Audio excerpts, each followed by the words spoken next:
الاخوان لاول مره غادي تعطيو الثمن ديال هذه الفيلا نتوما الاخوان، الا كانت تستاهل الثمن اللي عطيتو غنبيعوها لكم ان شاء الله.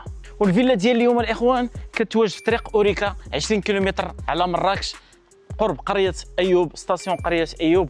المساحه ديالها 1400 متر كاري ومبنيه فيها 300 متر كاري ابيتابل، وبهذا المسبح ما شاء الله كما كتشاهدوا لي سباس فيغ واللي زوين فيها البيره الاخوان، وعندك بلاصه ديال السياره كما كتشاهدوا. وراه فيلا فيها 4 فاصاد وفيها 5 ديال لي سويتها الاخوان، كل سويت بالحمام ديالها والدريسينغ ديالها. واول حاجه الاخوان قبل ما نبداو في التفاصيل، العود ديال الليرزه الاخوان.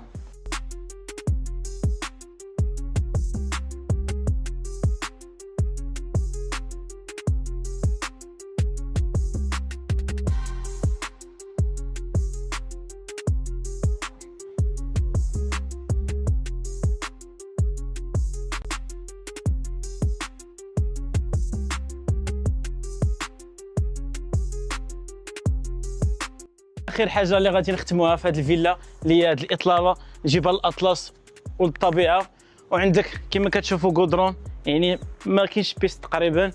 ستاسيون قريه ايوب. اشنو مازال كتسناو؟ الثمن بين يديكم الاخوان.